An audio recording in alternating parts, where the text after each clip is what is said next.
Machu Picchu, I was interrupted by the sound of the bathroom door swinging open. Seconds later, I heard Sarah's voice echoing off the tiles. "Gwen, are you hiding in here? You're going to miss Pin the cock on the groom."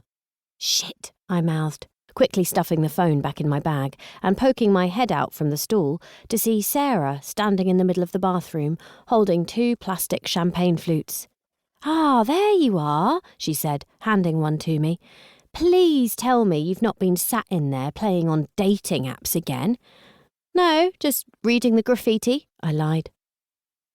Sarah looked at me the same way people look at a really cute puppy that's peed on the floor. "I know what this is about," she said, shaking her head and smiling sadly. "I was worried all this might be a bit much for you. It's only been a couple of months since, well, you know.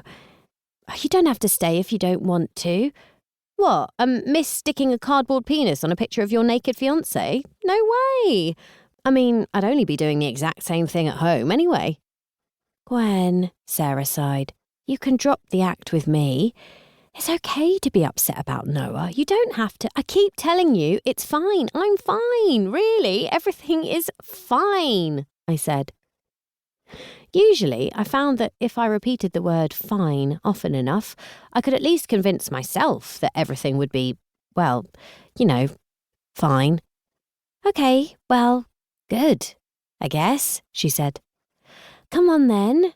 I need you out there. I'm getting totally mullered at Mr. and Mrs. "I'm not surprised," I said, hopping up onto the bank of sinks so I was at her eye level. Sarah was a good 3 inches taller than me, even without the block heels. "Sarah, are you really sure about all this?" "The hen night," Sarah said. "No, not really, it's awful. But you said flares wouldn't let us in again after you—" No, not the hen. I mean, are you sure about this?" I pointed to her neon pink bride-to-be sash. "The wedding. Richard, oh, for God's sake, not this again." She rolled her eyes.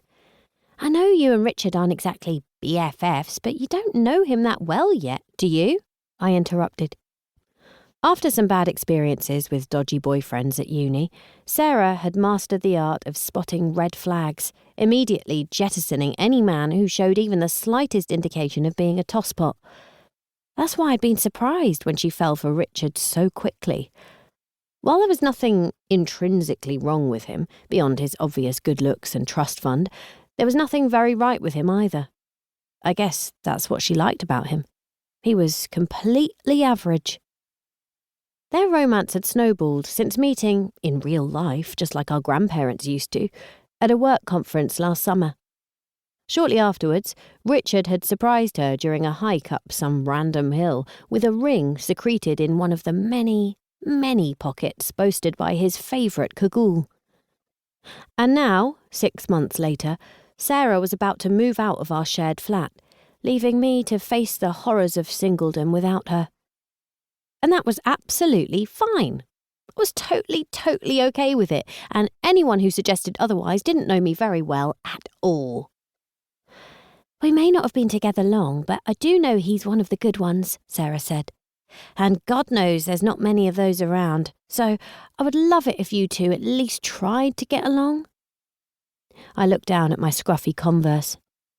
As I opened my mouth to say something, a telltale beep rang out from the depths of my bag, cutting me off. Sarah's eyes swiveled towards it like a trained sniper. "I knew it!" she cried as I reached for my phone.